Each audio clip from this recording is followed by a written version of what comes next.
Welcome to Sports News. The Minister of Youth and Sports, Solomon Dalung, has reassured the Super Falcons that they will receive all their entitlements.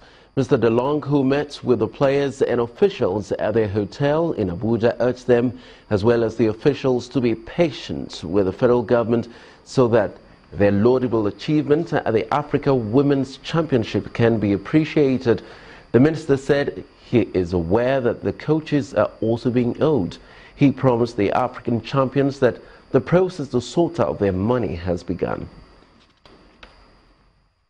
Meanwhile, the stage is set for the second edition of the Africa Beach Soccer Cup of Nations to be hosted by Nigeria after officials of the Confederation of African Football arrived in Lagos.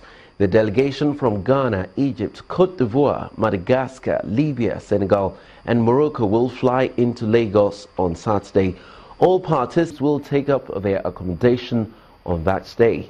Host team, the Super Sand Eagles, will also make the short trip from their beach camp in Badagry to Victoria Island here in Lagos, where the competition will take place.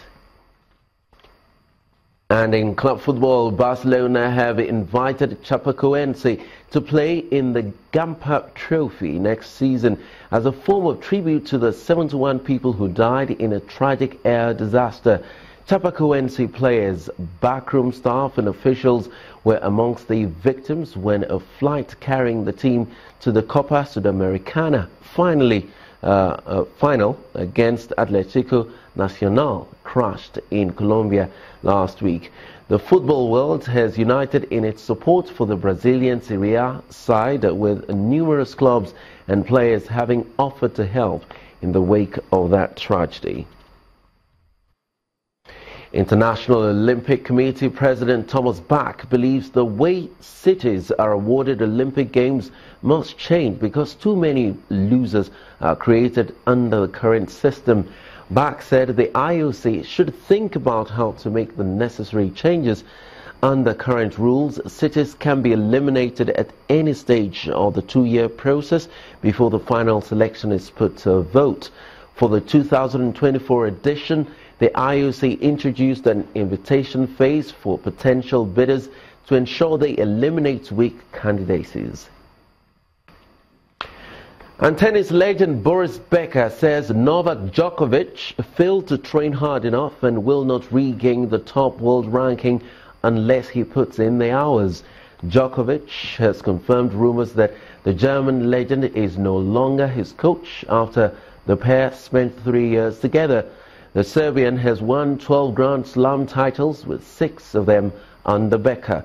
After winning the French Open in June, Djokovic had a poor second half of the season, losing the world #1 ranking he had held for 122 weeks to Britain's Andy Murray in November.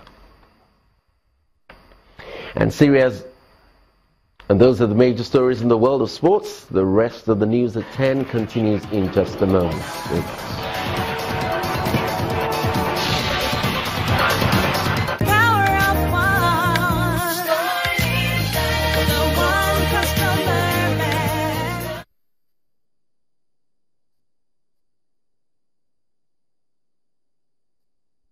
Syria's army has suspended combat operations in eastern Aleppo in a move to allow for the evacuation of civilians trapped in the battle zone.